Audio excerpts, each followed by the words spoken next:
Yuk jadi bagian dari dakwah kami. Dukung operasional dakwah dan sosial kami, raih pahala amal jariah yang terus mengalir sampai hari kiamat.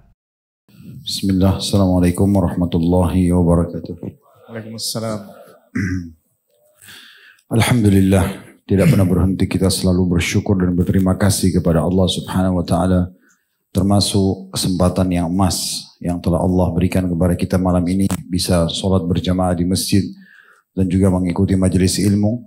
Semoga Allah Subhanahu wa taala mengistiqomahkan kita sampai wafat nanti di atas iman dan amal saleh, serta juga Allah menyempurnakan balasannya dengan surga firdaus tanpa hisab. Allahumma amin. Selanjutnya kita panjatkan salam hormat kita kepada Rasulullah Muhammad sallallahu alaihi wa alihi wa sahbihi wasallam, sebagaimana Allah telah perintahkan kita untuk mengucapkan salam hormat tersebut. Seperti biasa, saudaraku seiman, pekan keempat dan kelima kita akan isi dengan tanya jawab. Pertanyaan-pertanyaan yang sudah masuk di media ataupun fenomena yang sedang ada di tengah-tengah masyarakat kita yang mungkin butuh diberikan tanggapan secara syar'i atau pandangan dari kami tentunya berhubungan dengan hal tersebut. Namun sebelum kita mulai, tadi ada informasi ada yang mau masuk Islam ya? Benar, Ustaz. Dari akhwat. Baik, mungkin yang mau masuk Islam di akhwat bisa dikasih mikrofonnya dulu, biar sekaligus sudah tercatat pahala hadir dalam majelis ilmu bagi saudari kita yang mau masuk Islam ini. Fadhal, silakan. Pada panitia akhwat silakan. Iya Ustaz. Sudah? Sudah siap. Baik, siapa namanya? Karen. Karen. Dari agama apa sebelumnya? Dari Kristen Protestan, Ustaz. Protestan, baik. Bisa kami tahu kenapa mau masuk Islam? Karena panggilan sih Ustaz, kayak di tahun 2022 waktu saya kerja jadi ART, selama 3 bulan di bulan Mei sampai bulan Juli, setiap jam 1 malam sampai jam 3 subuh tuh saya selalu dengar suara azan terus menerus Ustaz. Dengar azan ini dalam tidur atau? Dalam sadar. Baik. Terus setelah itu apa? Tergerak untuk masuk Islam karena dengarkan azan itu? Terus kayak meyakinkan diri saya untuk masuk Islam Ustaz. Baik, tidak ada tambahan yang lain? Mungkin baca buku atau ajakan teman-teman? Lebih kayak dengar kajian di YouTube juga.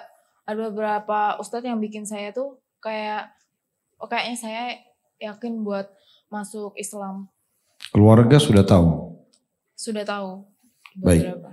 Tadi alasannya saudari Karen kami tanya itu karena memang hampir semua yang masuk Islam, kami tanyakan dulu kenapa mau masuk Islam. Permasalahannya Islam ini bukan hanya sekedar sebuah perusahaan atau lembaga, instansi yang kita coba-coba untuk masuk kerja di dalamnya misalnya. Tapi dia adalah sebuah panduan hidup. Jadi setelah nanti saya pandu syahadat yang mungkin hanya 1-2 menit saja, bahasa Arab dan terjemahannya, maka setelah itu semuanya, pola hidup, tata cara hidup, bersikap, berperilaku, bergaul, mencari pendapatan, semua diatur oleh agama Islam. Sudah siap untuk itu ya? Siap Ustadz. Baik, saya akan pandu syahadat dalam bahasa Arab, kemudian diterjemahkan ke bahasa Indonesia. Asyhadu alla ilaha illallah wa ashhadu anna Muhammadan abduhu wa rasuluh. Saya bersaksi bahwasanya tiada Tuhan yang berhak disembah kecuali Allah. Dan saya bersaksi bahwasanya Muhammad benar-benar hamba dan utusannya. Alhamdulillah. Jadi dengan begitu saudari Karen sudah masuk Islam, dan insya Allah semua yang ada di masjid sini, bahkan seluruh kaum muslimin, bukan cuma di Indonesia, di seluruh pelosok muka bumi adalah saudara dan saudari Anda. Silakan Anda bisa banyak belajar dari kaum muslimin, terutama di masjid-masjid seperti ini, untuk lebih mendalami agama Islam, dan juga tentunya untuk lebih punya komunitas baru, karena memang komunitas yang terbaik dalam Islam pun adalah masjid dan orang-orang yang aktif dalam majelis ilmu. Nanti selebihnya bisa didalami lebih dalam agama Islam. Sebelum kita masuk ke tanya jawab juga, saya teringat mungkin 2 hari yang lalu saya dikontak oleh beberapa teman-teman di Makassar, minta video call gitu ya. Kemudian saya terima, ternyata ada satu bapak dari Bali, beliau lagi transit entah kalau itu di Makassar dan akan menuju ke sana, tiba-tiba minta nangis-nangis, minta dipandu untuk masuk Islam. Ya, sebenarnya bukan menangis ya, lebih kepada tanda kutip merengek awalnya gitu ya. Tolong Ustaz, saya dipandu, saya mau masuk Islam. Bapak ada paksaan? Tidak ada. Kenapa Bapak masuk Islam? Saya sudah lama, sudah selama 40 tahun ini saya di agama saya dan saya merasa saya ingin masuk Islam karena komunitas yang saya biasa ketemu dari kaum muslimin itu membuat saya tertarik. Dan berbagai macam bahasa alasan disampaikan. Dan subhanallah dalam hitungan menit kami pandu syahadat. Gitu kan. Setelah pandu syahadat beliau terharu sekali. Terus saya bilang kalau bisa Bapak juga nanti mendakwahi istri dan anak-anaknya. Karena dia bilang dia punya istri dan dia punya anak 4 kalau tidak salah. Oh dia bilang istri saya ada di sini Ustaz. Ada di bandara. Dipanggil sama dia istrinya juga. Akhirnya istrinya juga saya jelaskan waktu sudah ada hadir di video call itu. Ibu, bapak ini tadi masuk Islam dan begini-begini. Oh ya, saya ikut suami saja Ustaz. Syahadat juga. Ya, subhanallah. Nah, itu satu fenomena yang luar biasa di mana kalau Allah sudah memberikan hidayah pada orang, dia dengan sangat mudahnya. Asal memang orang itu bisa mengikuti isi hatinya ya. Karena ada juga orang sudah tersentuh sebenarnya, tapi dia sendiri tidak mau mengikuti hidayah itu. Nah, ini nanti dia akan menyalahkan dirinya sendiri. Ya semoga saudari Karen tadi dan semua yang sudah masuk Islam di masjid kita ini, bahkan seluruh dunia yang sudah masuk Islam semoga bisa istiqomah dan juga meninggal dalam keadaan Islam serta lebih mendalami Islam itu sendiri dan bisa menjadi dai-dai dan daiyah yang menyebarkan agama Islam. Allahumma amin. Baik, fadhal kalau ada pertanyaan masuk. Oke, Taib. Syukran kesempatan Ustaz. Bismillah. Jadi malam ini kita mulai dengan beberapa fenomena juga Ustaz, insyaallah. Dan ini ada beberapa fenomena juga Ustaz. Belakangan ada fenomena yang dinamakan dengan jilbab yang tertukar. Maksudnya di sini adalah, jadi sekarang itu sudah masuk periode baru anak-anak mulai masuk sekolah Ustaz. Di mana mulai banyak kelihatan ibu-ibu ataupun emak-emak yang mulai nganter anak mereka, anak-anak perempuan mereka ke sekolah. Jadi anak-anak mereka ini rapi dan juga pakai jilbab, menggunakan rok panjang dan juga berpakaian sopan. Sementara orang tua ataupun emak-emak yang nganternya itu tidak menggunakan jilbab, bahkan kadang berpakaian baju pendek. Bagaimana menurut antum tentang hal seperti ini Ustaz? Alhamdulillah wassalatu wassalamu ala Rasulillah. Ya Allah al-musta'an. Harusnya kan sang ibu lebih mencontoh, ya menjadi contoh dan suri teladan buat anaknya ya. Walaupun ini sudah tanda-tanda kebaikan di mana sang ibu tergerak untuk memasukkan anaknya ke sekolah Islam dan menggunakan busana muslim. Tapi itu tidak cukup. Harusnya memang dia pun menjadi contoh untuk itu ya. Dan tidak perlu mengatakan, ini saya sering dengar ya, dari beberapa ibu-ibu pengajian, ada teman saya Ustaz mau pakai jilbab, tapi dia bilang ya tunggulah nanti kapan hatinya tergerak. Ya kalau malaikat maut lebih dulu datang menyebut nyawanya sebelum tergerak hatinya gimana gitu kan. Jadi harusnya dia setiap ada bisikan dan sentuhan sedikit saya dalam hati, kita harus meraih hidayah itu. Karena Allah subhanahu wa ta'ala tidak akan mungkin menurunkan tangan dari langit untuk menarik kita beribadah atau menahan kita dari maksiat. Tapi Allah memberikan kepada kita sentuhan-sentuhan yang dinamakan dengan hidayah. Kayak kita dengar azan tersentuh untuk sholat, kita tiba-tiba lihat fenomena alam, terus kita mengingat kematian atau takut kepada Allah. Itu semua sentuhan-sentuhan hidayah. Atau kita melihat Ka'bah, kita terharu misalnya, atau kita baca Quran, atau kita majelis ilmu, kita merasa ada sesuatu yang kita rasa tenang dalam hati kita, itu semua hidayah yang harusnya kita jaga gitu ya. Ini sayang sekali. Saya juga pernah menemukan ada satu kejadian yang unik gitu ya. Kebetulan terjadi di rumah saya. Ini cerita mungkin 15 tahun yang lalu. Waktu masih tahun-tahun pertama kami masuk ke Jakarta. Saya isi pengajian cukup jauh. Saya lupa di daerah mana, tapi di luar Jakarta. Rutin gitu ya. Sepekan sekali saya ke sana. 1 jam 15 menit ke sana, pulang pergi jadi 2 jam lebih. Intinya saya pernah membawa buku pesanan pengajian. Satu waktu ada ketua panitianya itu ingin mengantar uang buku itu. Kemudian dia pun menemukan alamat kami lalu datang gitu. Tapi tiba-tiba saya lagi dalam rumah mempersiapkan pengajian untuk keluar dari rumah sekitar 9:30 pagi. Ada satu ibu datang terus disambut sama istri saya. Terus istri saya masuk ke dalam, dia bilang ini ada ibu datang cari tapi sepertinya agak unik gitu. Saya bilang kenapa? Karena dia pakai rok pendek, gak pakai hijab, jelas sudah gak pakai hijab, kalau pakai rok pendek pakainya terbuka. Tapi dia ngaku ibu pengajian dan katanya mau ketemu sama Ustadz. Ya udah coba temuin dulu deh, tanya kalau gitu. Ditanya, katanya dia memang mau ketemu. Ya udah, kamu duduk di situ, saya juga di situ, kita ngobrol. Nanti saya menghadap di arah dinding, tidak harus nanti kamu yang melayani dia ngomong, nanti saya tanya kenapa. Begitu saya duduk, saya membelakangi beliau, dia sama menghadap sama istri saya, terus saya tanya ada apa bu? Terus dia bilang mungkin Ustadz tidak kenal saya, tapi saya ibu fulan. Ternyata ini ketua majelis taklimnya, ya, yang rutin saya isi. Dan saya kalau ke sana jilbabnya syar'i banget itu, ya. Kayak saya tidak kenal karena memang sudah tidak berhijab gitu ya. Terus langsung dia bilang mungkin Ustadz kaget tapi memang begini pakaian saya sebenarnya. Saya doakan Ustadz supaya saya dapat hidayah. Nah, terus bertahun-tahun ini jadi panitia pengajian itu belum sinyal hidayah tuh. Mau tunggu apa gitu ya. Tapi ini terjadi betul sendiri. Dia kebetulan bawa uang. Saya bilang, oke, ibu mau apa? Ibu mau antar uang buku, silakan kasih ke istri saya saja. Lalu saya tinggal gitu ya. Tapi itu terjadi sebagai contoh.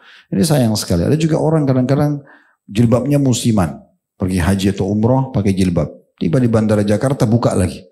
Seakan-akan jilbab itu hanya untuk di Mekah sama Madinah. Sayang sekali. Allah sudah sampaikan kakinya di 2 kota suci. Dia sujud kepada Tuhannya Allah SWT di sana. Dia lihat kaum muslimin dengan fenomena hijab dan pakaian syar'inya. Kemudian dia juga tidak tersentuh. Pulang masih juga kembali buka hijab. Ini luar biasa. Dan pertanyaan sederhana bagi orang-orang yang masih belum mau berhijab ini. Apa halangannya? Apa sebenarnya halangannya? Orang menggunakan kain di kepala itu sesuatu yang sangat indah dan bagus, rapi, gitu kan? Tertutup, terjaga rapi dan keliru kalau ada yang menganggap orang, oh kalau saya berhijab saya kurang cantik atau nanti tidak ada yang mau menikah dengan saya. Ini semua mau menikah sama orang berjilbab. Hah? Iya kan? Monogami atau poligami? Tawa lebar betul, Masya Allah. Iya orang-orang di Mesir kan carinya wanita berjilbab kan? Kan tidak mungkin cari yang tidak berhijab. Dan sebenarnya tidak ada alasan untuk tidak pakai hijab syar'i atau hijab sebenarnya. Ya semoga Allah kasih hidayah.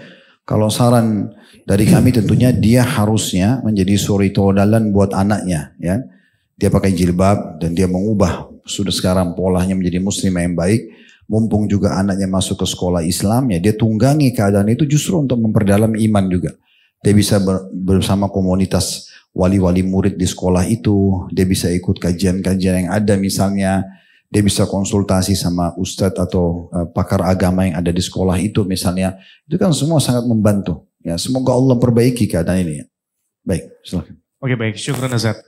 Selanjutnya ini ada panggilan lagi Ustaz tentang fenomena lain, itu namanya laki-laki presto. Itu maksudnya laki-laki tulang lunak Ustaz. Dan ini atau definisi lainnya adalah laki-laki yang memiliki gestur seperti anak gadis. Dan mungkin beberapa dari kita mungkin pernah dalam satu tempat bertemu dengan suatu kumpulan anak-anak muda yang mungkin 1 atau 2 di antara anak laki-laki tersebut memiliki perawakan seperti ini Ustaz.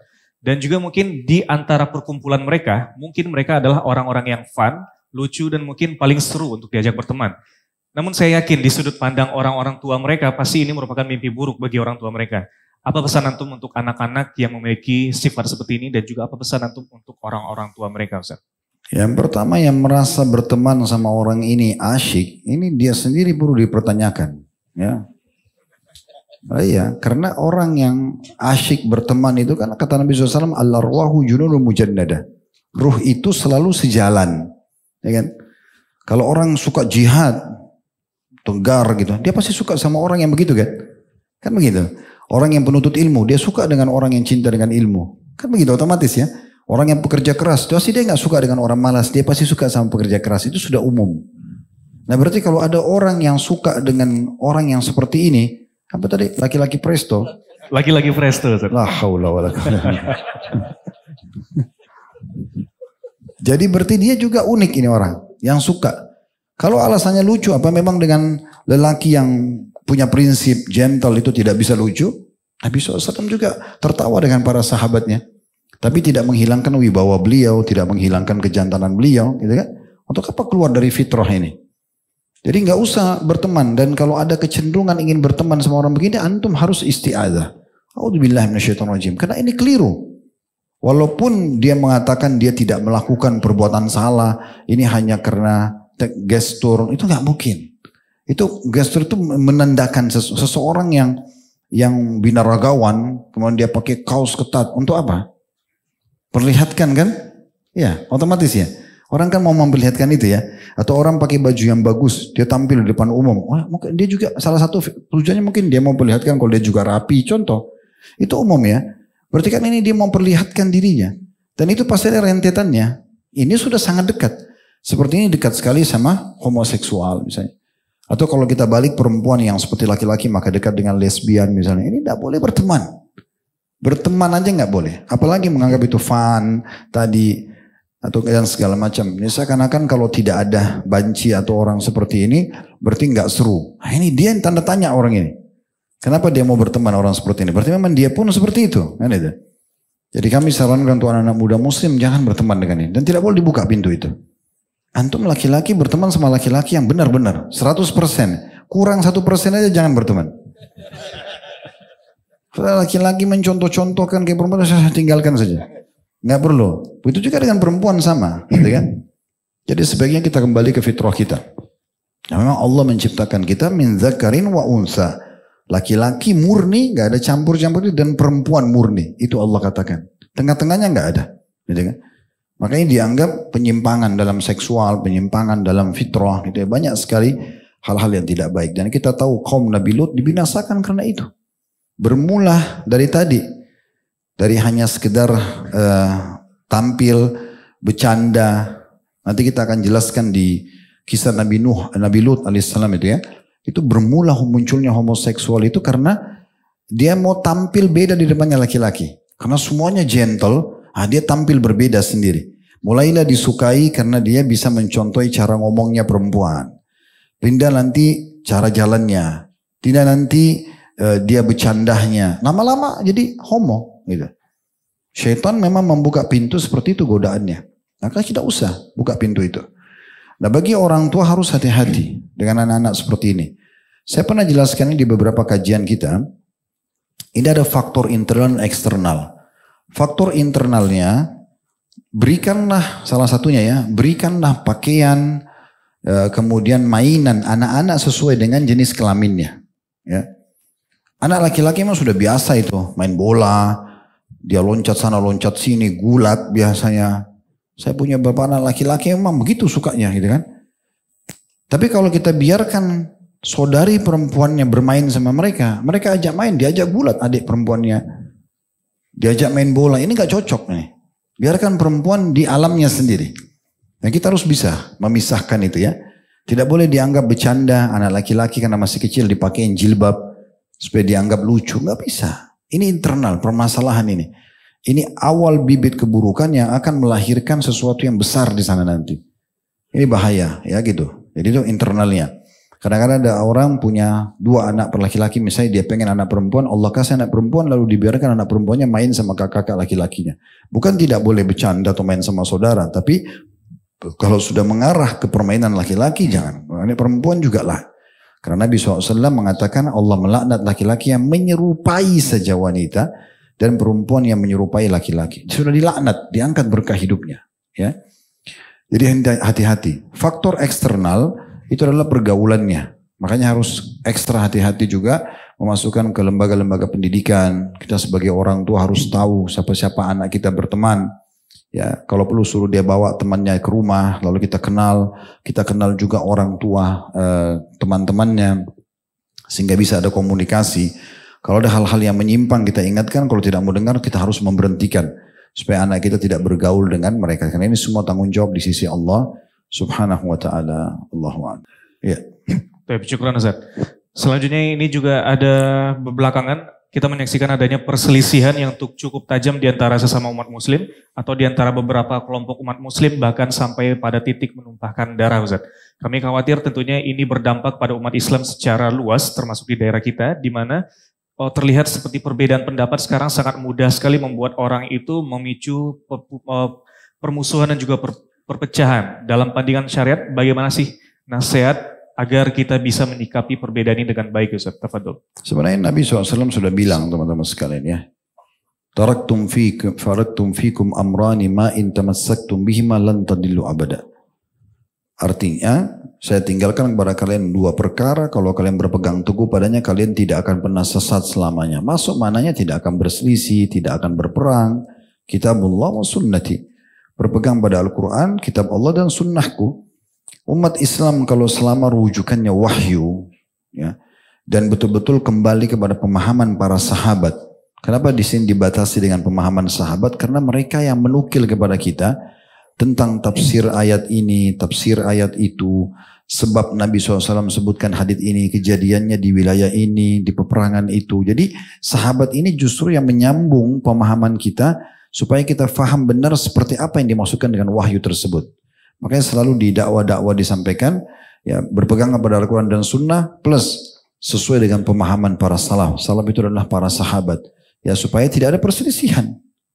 Jadi tidak ada sebenarnya yang dalam Islam itu perselisihan, apalagi sampai saling bunuh-membunuh. Kalau kita mau kembali, farudduhu ilallahi war rasul, dalam ayat dikatakan, kalau kalian berperselisih, fa in ikhtalaftum fi syai' faruddu ilallahi war rasul, kalau kalian berselisih kembalikan kepada Allah dan Rasul, maka tidak akan ada masalah. Kita kembalikan masalah itu kepada Allah dan Rasul yang kepada hukum syar'i. Kalau kita temukan siapa yang benar, kita sama-sama menjunjung tinggi kebenaran, siapa yang salah, maka kita rujuk kembali dari pendapat itu ya. Jadi semoga Allah hilangkan dari kaum muslimin ini, karena memang kalau sudah terjadi perang di antara kita ini jadi masalah ya. Sehingga akhirnya terganggu lah yang harusnya Islam menyebar kepada kaum muslimin malah terjadi di antara mereka. Walaupun saya tidak tahu ini terjadi di mana ya. Tetapi umat Islam tentu diharamkan untuk saling menumpahkan darah. Nabi SAW mengatakan pada saat di haji wada beliau, sesungguhnya muslim terhadap muslim lain haram hukumnya. Sebutkanlah darahnya, hartanya, dan jiwanya, ya, atau nama baiknya juga masuk di dalamnya. Ini semua tidak boleh. Ya. Oke, taib. Syukuran Ustaz. Selanjutnya kita beranjak kepada mungkin perkembangan teknologi Ustaz, yang dinamakan sekarang mungkin artificial intelligence, dan ini merupakan perkembangan teknologi yang perkembangannya sangat tergolong masif Ustaz. Dan bahkan sekarang orang-orang bisa membuat gambar yang sangat realistis, baik itu video ataupun gambar, dan terkadang juga menyerupai manusia yang sangat real. Dan apakah seperti ini diperbolehkan, dan juga apakah ada ancaman bagi orang-orang yang mungkin menyalahgunakannya untuk manipulasi Ustaz? Kalau masalah hukumnya saya rasa mungkin lebih baik, karena ini baru, kita tunggu pendapat para ulama-ulama kita berhubungan dengan masalah ini. Kami pun belum menemukan ya sampai sekarang pendapat ulama tentang perkembangan teknologi ini, khusus AI tadi ya. Jadi kalau saya sih mungkin saya masih menunggu dulu ya. Kita melihat perkembangannya. Seperti waktu keluarnya pertama media, adanya YouTube, adanya itu masih banyak pendapat ulama tidak boleh. Tapi kemudian lama-lama berkembang ternyata bisa digunakan untuk kebaikan, maka mulailah dipecah hukum tersebut. Kapan, bagaimana dia boleh, bagaimana dia tidak boleh ya. Seperti kita sekarang menggunakan media live begini YouTube ternyata bisa untuk dakwah. Berarti kalau digunakan untuk dakwah, untuk bisnis, gak ada masalah. Batasannya begitu ya. Tapi kalau digunakan untuk yang haram, maka itu tidak boleh. Nah, berarti media ini tidak ada masalah secara hukum sebenarnya, karena dia dalam muamalahnya gitu ya. Nah ini kita tidak tahu. Apalagi mendatangkan gambar ya. Karena sampai hari ini pembolehan tentang gambar ya, itu masih dipisahkan oleh para ulama mana karikatur, mana foto ya. Karena kalau foto dan video itu dianggap asli. Jadi seperti antum melihat diri antum di cermin. Nah bagaimana kita lihat di cermin kan begitu keluar di kamera. Nah makanya dia tidak, pendapat umumnya ulama sekarang yang kami pun berpegang itu tidak haram. Foto sendiri, foto dengan keluarga. Tinggal yang dibahas ulama adalah memajangnya di dinding. Nah itu. Karena ada hadis yang mengatakan kalau ada gambar di rumah dan anjing tidak dimasuki oleh malaikat gitu ya. Tapi foto sendiri dibolehkan. Kenapa? Karena dia seperti menciplak aslinya. Kalau karikatur dia cuma menerka. Gitu kan? Walaupun mirip-mirip tapi menerka. Dan hadis Nabi SAW tentang masalah lukisan karikatur itu lebih cenderung mirip dengan yang mereka lakukan di masa itu. Membuat patung, membuat gambar langsung. Nah seperti itulah. Berarti kan di sini ada pemisahan. Nah kalau teknologi ini arahnya seperti kalau sekarang TV, media medsos sekarang kan itu pakai kamera. Kayak kita sekarang ini live keluar, teman-teman yang ada di Amerika, di Eropa pun yang ngikutin acara kita ya. Di sini seperti antum melihat ini, mereka lihat juga. Tidak ada sesuatu yang dilarang di situ. Tapi kalau yang muncul adalah gambar, bisa khawatirnya masuk hukumnya ke masalah hukum gambar yang tidak dibolehkan. Oleh karena itu lebih aman yang hal seperti ini mungkin kita tunda dulu. Mungkin sampai batas waktu di mana para ulama kita sudah mengkaji. Dan saya yakin mereka sedang mengkaji itu. Dan insya Allah mudah-mudahan nanti bila ada perkembangan kami akan langsung sampaikan di majelis kita. Ya. Mungkin tadi tentang yang bagaimana jika digunakan untuk memanipulasi Ustaz. Itu jelas sudah tidak boleh. Oke, ya, kalau sudah ada manipulasi menggunakan media atau langsung tetap tidak boleh. Insya Allah. Ya. Selanjutnya pertanyaan dari jadi manipulasi itu tidak boleh secara mutlak ya. Jangan antum fahami manipulasi itu hanya sekedar mengubah angka di nota, mengedit muka antum itu nggak boleh. Iya, antum kulitnya gelap, diubah jadi putih, nggak boleh. Antum menipu orang, nggak boleh. Untuk apa antum buat itu? Allah kasih warna begitu kok antum ubah kenapa? Gitu kan? Alis antum tipis sengaja dibuat tebal, matanya sipit dibuat besar. Ini semua manipulasi nggak boleh dalam Islam. Tetap nggak boleh, ya. Dan teman-teman jangan pernah menghina tubuh antum. Paras wajah nggak boleh. Kemudian kita lihat di cermin, oh kok saya jelek ya? Antum sedang menghina penciptanya. Allah Subhanahu Wa Taala. Yang buat kita begini ini Allah kan? Kita nggak pernah bisa pilih, ya Allah saya mau alis saya seperti busur panaka, atau saya mau yang lancip, yang tebal. Gak bisa, kita lahirnya begini, ya sudah kita tugasnya tinggal menikmati, menunggangi untuk ibadah. Seperti itu saja. Jadi jangan sampai kita masuk ke ranah-ranah bahkan sampai kepada haknya sang pencipta Allah. Itu bahaya, menghina ciptaannya nggak boleh ya. Melihat hewan-hewan pun, hewan itu jelek bentuknya di mata antum, tanda kutip antum lalu jelekan, itu seakan antum jelekan penciptanya. Nah, Allah yang ciptakan. Kita cuma mengatakan maha suci Allah yang menyempurnakan ikan. Misalnya ada bentuknya indah sekali, ada bentuknya seperti batu yang gelap. Kita tidak tahu di mana matanya, di mana bagian depan wajah dan ekornya misalnya. Tetapi itu ciptaan Allah Subhanahu Wa Taala. Ya. Oke. Syukuran Ustaz. Selanjutnya ini pertanyaan dari jamaah dari seorang hamba Allah perempuan. Pertanyaannya adalah, Assalamualaikum Ustaz, izin bertanya. Suami saya bekerja di bank, sudah dinasehatin kalau itu tidak boleh, tapi suami ngeyel. Bagaimana nafkah yang diberikan kepada anak istrinya, statusnya sendiri Ustaz? Tafadhol. Ya, ini pernah ditanyakan oleh salah satu jemaah kita di masjid sini, tapi kasusnya agak berbeda. Beliau seorang anak, saya nggak tahu ada hadir sini atau tidak, saya juga sudah tidak ingat namanya, tapi seorang ikhwah pernah temuin saya di ruangan imam. Beberapa tahun yang lalu dia cerita kalau bagaimana hukumnya Ustaz. Saya sekarang hidup dari pendapatan ibu saya, tapi ibu saya ini income-nya dari riba. Nah, itu hukumnya seperti apa? Saya mesti tinggal di rumah beliau, makan sama beliau, tidur sama beliau, sekolah saya dibayar sama beliau, gitu kan?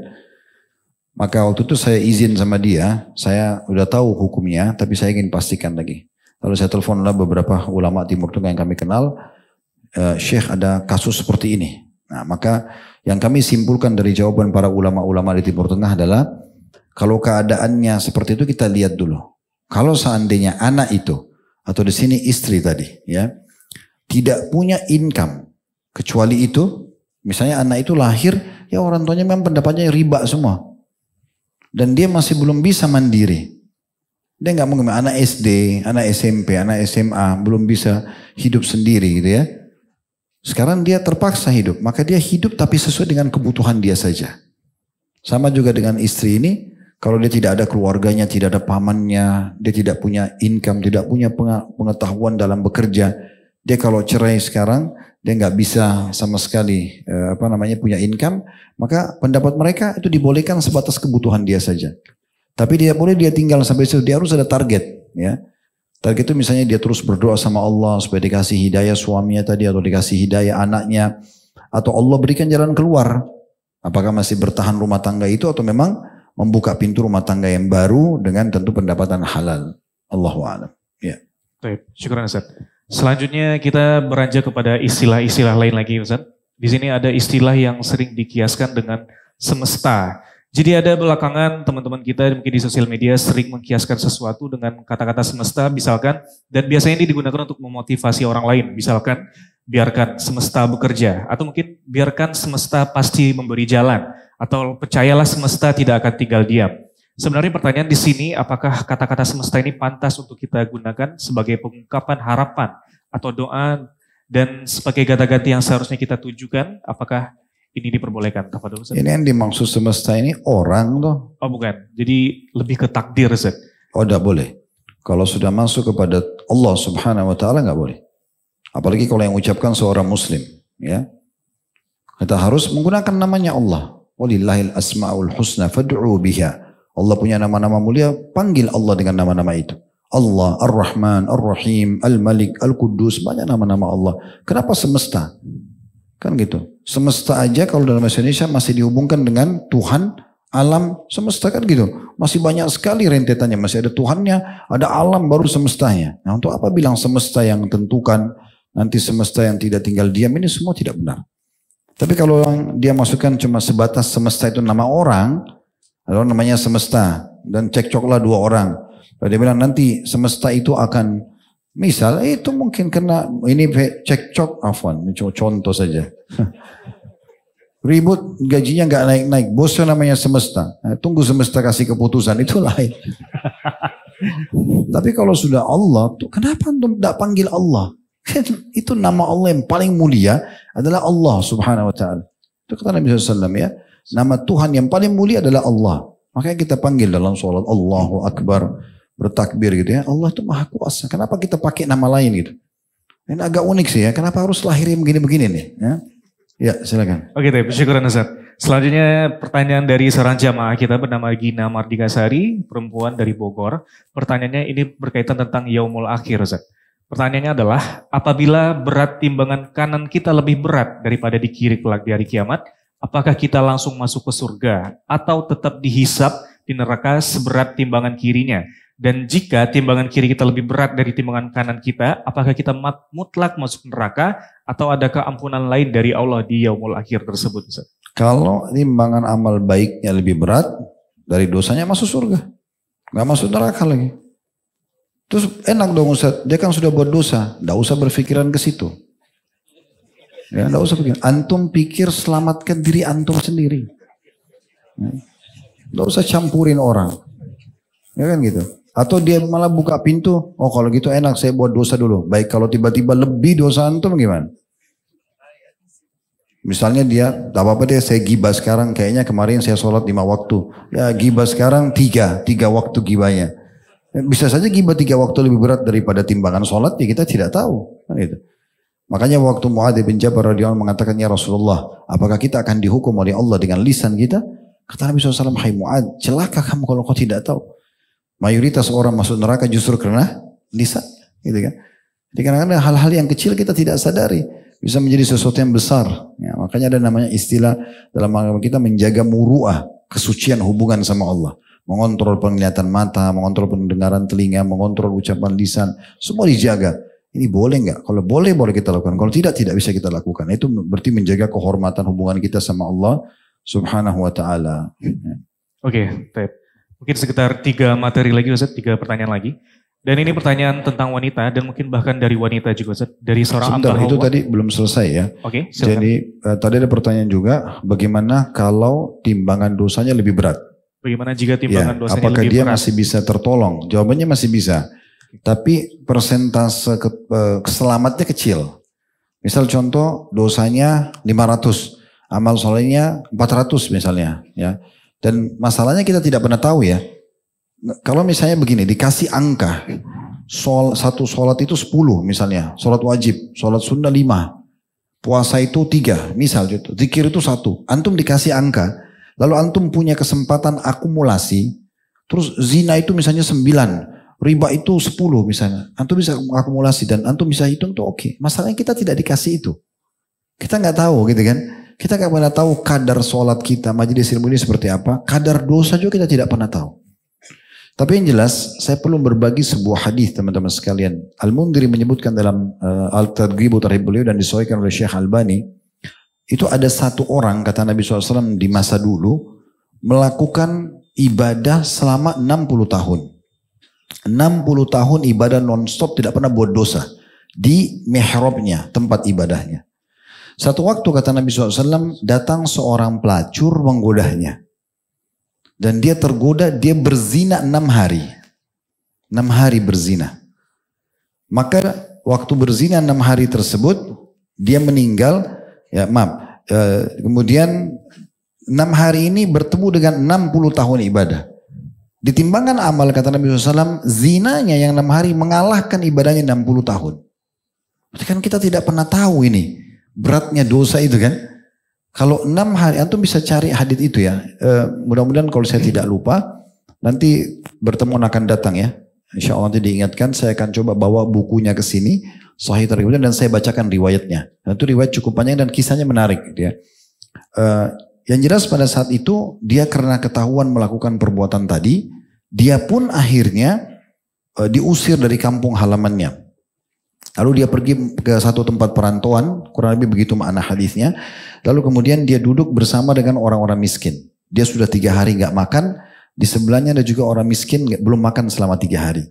Ada yang kasih ke dia roti, sebuah roti, lalu dia melihat orang di sebelahnya ini lebih butuh. Dibagi 2 roti tersebut, dikasih kiri kanan sementara dia kelaparan. Nah waktu dia meninggal, kata Nabi SAW ditimbang amalnya. Ternyata 60 tahun ibadah aja dikalahkan dengan 6 hari zinanya. Tetapi zina ini dikalahkan dengan sedekah rotinya. Kan gimana mempertemukannya? Karena dia sudah lapar selama 3 hari, dia butuh tapi dia dahulukan orang lain. Ini ternyata mengalahkan zina yang 6 hari. Kita kan tidak pernah tahu ini. Kadar ibadah dan kadar dosa. Makanya lebih baik kita sibuk dengan ibadah, tinggalkan dosa-dosa tersebut. Gitu ya. Jadi yang paling penting adalah kita berpikir gimana di timbangan amal saya nanti, amal baik saya yang penuh dan saya lolos. Ada satu poin juga dalam masalah ini. Kita berusaha teman-teman, kalau saya, target saya begitu ya. Di dunia saya praktekin, saya berhasil. Di akhirat saya berharap juga tentunya bisa begitu. Saya kalau memiliki sebuah target, maka saya melihat target itu misalnya angkanya 10. Saya meletakkan target saya di angka 10. Saya harus mengejar itu, prestasi itu. Waktu saya sekolah, kuliah juga begitu. Angka tertinggi 100, saya harus kejar 100. Kalau tidak dapat, saya tidak jauh dari situ. Ternyata itu berhasil. Angka saya jadi 99, 98, 97, nggak jauh. Karena target kita itu. Saya lihat teman-teman sebaliknya yang angka targetnya lulus 60 waktu kami dulu di kampus ya di Madinah. Dia kejarnya yang penting lulus. Ternyata loss. Dia tidak dapat 60, mundur. Jadi 58, 57, jadi nggak lulus. Nah berarti kita usahakan targetnya yang terbaik. Sehingga kita tidak jauh dari itu. Nah itu bisa dalam apa saja ya. Antum lagi masuk ke satu kompetisi pertandingan positif ya. Apa saja. Antum lihat yang tertinggi juara 1 dapat ini. Targetnya itu dulu. Nanti kalau antum tidak dapat, antum minimal di nomor 2. Itu sudah pasti begitu kaidahnya dasarnya. Nah begitu juga dengan di akhirat. Kita target bagaimana timbangan amal saya jauh lebih banyak daripada amal dosa saya. Oleh karena itu saya perbanyak taubat dan ditutup pintu dosa ini selalu saya lakukan. Karena kan kewajiban ibadah terus berjalan. Dosa tinggal antum tutup aja kunci. Ya. Udah ini sholat tetap ada, puasa tetap ada, zikir tetap ada. Jadi kan nanti dia lebih melampaui. Kalau ini banyak, misalnya amal soleh kita 1000. Dosa kita sisa 50. Selisihnya itu bisa dipakai untuk syafaat. Menolong orang lain. Walaupun tidak dibagi-bagi ke mereka. Tapi misalnya selisihnya 950, ini sebagai contoh saja angkanya. Berarti kita punya hak diberikan oleh Allah untuk memberikan syafaat pada orang lain. Contoh ibu kita butuh untuk lolos timbangan amalnya 100. Kita bilang ibu saya, buat ibu saya 100. Ayah kita 100. Saudara kita 30. Misal, kata Nabi SAW ada orang yang memberikan syafaat. Dari umatku 2 orang, ada 1 orang, ada 5 orang. Ada di antara mereka yang memberikan syafaat sebanyak suku Mudar. Jutaan orang dia bisa selamatkan karena banyaknya amalnya dan dia tutup pintu dosanya. Nah harusnya ini menjadi target kita dalam amal nanti. Jadi tidak usah muncul pertanyaan lagi, bagaimana kalau amal buruk saya lebih berat daripada amal baik saya? Apakah masuk neraka dulu atau saya masih bisa aja jalan tidak masuk neraka? Tentu saja ada solusinya syafaat, tapi ini kecil. Lebih baik bukan ini target kita dan tidak usah dipikirkan ini. Pikir bagaimana amal soleh saya mencapai target tertinggi. Orang yang paling berat timbangan amalnya hari kiamat. Lalu mulai belajarlah. Kira-kira apa yang paling memberatkan timbangan amal hari kiamat. Itu kita fokus mengerjakan ibadah-ibadah tersebut. Ya. Baik, syukur Ustaz. Selanjutnya Ustaz. Pertanyaan dari hamba Allah, akhwat. Ustadz, apakah boleh kita berharap kepada Allah untuk meminta contoh seganteng Nabi Yusuf, sesabar Nabi Ayub, dan sekaya Nabi Sulaiman, Ustadz? Nggak bisa. Nabi Yusuf itu cuma satu. Jangan berlebihan gitu ya. Minta kepada Allah jodoh orang yang saleh. Orang yang salehah gitu ya. Saleh itu teman-teman masuk dalamnya keimanan, kelebihan fisik, ya kepintaran, itu soleh semua ya. Jadi jangan dipikir soleh itu cuma rajin sholat. Laki-laki soleh kalau yang betul-betul solehnya benar, itu pasti dia akan pikirkan income-nya halal. Dia juga tidak akan mengemis sama orang. Berarti baik, punya income. Itu pasti begitu kalau orang soleh gitu ya. Wanita soleh pasti akan jaga auratnya, nah, gitu kan. Jaga hubungannya, jaga pergaulannya, jaga pendapatannya, gitu-gitu. Nah itu semua itu pasti begitu. Jadi soleh itu masuk ke semua makna. Jadi nggak usah kasih syarat Allah yang spesifik. Ya Allah, saya mau laki-laki seperti Nabi Yusuf. Mana syaratnya? Kalau di masa Nabi Yusuf masih hidup, terus Anda ini minta, ya Allah jadikan saya istri Nabi Yusuf. Oke, masih ada peluang. Kalau sekarang sudah nggak bisa. Dan tidak akan pernah ada orang seperti Nabi Yusuf. Karena kata Nabi SAW, Yusuf diberikan setengah ketampangan dunia. Dia lewat saja di depannya wanita di Mesir dalam Al-Quran digambarkan laki-laki perempuan semua pada potong tangannya. Siapa kita yang duduk kemudian lewat perempuan potong tangan? Nah, ini luar biasa. Setampan apapun dia nggak ada perempuan bodoh mau potong tangannya gitu kan. Oh paling ya tampan selesai tetap aja potong bener. Ini saking tampannya Nabi Yusuf sampai lupa dipotong tangannya kan itu nggak ada, nggak bakal ada gitu. Sama juga dengan itu, dan itu mukjizat yang Allah berikan kepada beliau. Tidak semua orang dikasih. Sama dengan sabarnya Nabi Ayub. Gak bisa. Gak ada orang sabar seperti Nabi Ayub. Itu salah satu kelebihan yang Allah kasih kepada beliau. Gak bisa juga. Apalagi kalau dia mau tambah lagi. Seperti perawakannya Nabi Adam. Nah ini tambah gak ada raksasa itu. Karena di hadis kan digabung tiga-tiga itu kan. Karena orang di hari kiamat keperawakannya seperti Adam, wajahnya seperti Yusuf, hatinya seperti Ayub. Kalau digabung tiga-tiga tambah nggak ada gitu. Sekaya Nabi Sulaiman tadi Ustaz. Sekaya Nabi Sulaiman. Sekaya Nabi Sulaiman. Nggak ada lah. Nah, ini terlalu tinggi angan-angannya ini ya. Oke, selanjutnya saat ini masih tentang wanita. Jadi belakangan semakin banyak kisah perselingkuhan yang beredar dan ini mulai terjadi dari kalangan wanita, Ustaz. Dan juga ini sangat merusak dan mencederai marwah seorang wanita muslimah yang seharusnya menjaga kehormatan dan kemuliaannya. Dan dari sudut pandang Islam sendiri, bagaimana sebenarnya pandangan syariat terhadap perselingkuhan sendiri, baik dari sisi hukum maupun dampaknya terhadap rumah tangga? Untuk apa selingkuh? Nah, sudah punya pasangan cukup. Ini hanya karena ketamakan saja. Tamak itu. Nabi SAW sudah memberikan kata kuncinya. Beliau pernah jalan dengan para sahabat. Terlintas seorang wanita, lalu Nabi SAW spontan langsung belok ke rumah salah satu istri beliau, lalu menggauli istrinya, keluar dalam kondisi beliau sudah mandi junub. Dan beliau ditahu oleh para sahabat, baru selesai mandi junub, dan para sahabat tunggu depan rumah beliau. Lalu Nabi SAW sengaja mengatakan, kalau seseorang di antara kalian bertemu dengan lawan jenisnya di luar rumah, dan dia mulai tertarik, maka segera kembali kepada istrinya. Karena istrinya memiliki apa yang dimiliki oleh orang itu. Sama aja kemaluannya. Beda casing kan itu. Ini tinggi, ini putih, ini gemuk, ini sama. Ini bule, ini Arab, ini Melayu. Ujung-ujungnya perempuan. Ujung-ujungnya laki-laki, sama saja. Kan gitu. Makanya Islam tidak masuk ke situ. Islam masuk ke agamanya, akhlaknya. Fisik itu gak ada masalah. Gitu kan? Fisik tidak ada masalah. Bahkan berapa banyak orang yang fisiknya kurang tapi akhlaknya sempurna. Kan gitu. Ada orang cantik, gagah, tapi lisannya tajam, akhlaknya buruk. Kita nggak nyaman berteman, sombong. Ada orang yang biasa tapi santun, ramah, dermawan, kan gitu. Kalau Allah gabungkan semua, dia bisa menggabungkan antara kelebihan fisik sama akhlak yang baik, alhamdulillah. Tapi kan itu bukan jadi tolak ukur. Iya. Oke, terakhir Ustaz. Sekitar 3 pekan yang lalu, jadi ada kita pembahasan tentang tablik akbar serial sahabat. Antum sempat mengingatkan untuk mencari tahu siapa nama sahabat yang dikirim Rasulullah untuk mencari berita ke campnya Quraisy waktu di perang Khandak. Mungkin bisa dijelaskan kembali Ustaz?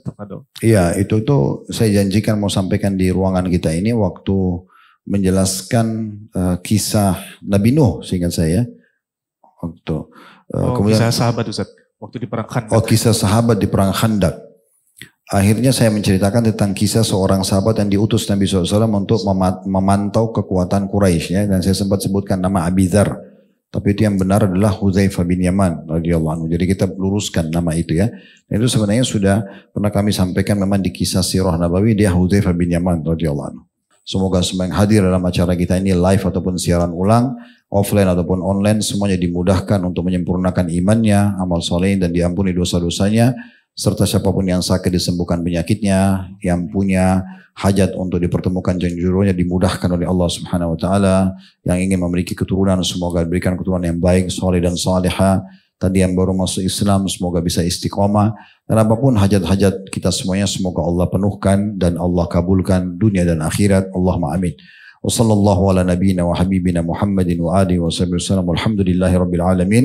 Subhanakallahumma bihamdika asyhadu an la ilaha illa anta astaghfiruka wa atubu ilaik. Wassalamualaikum warahmatullahi wabarakatuh.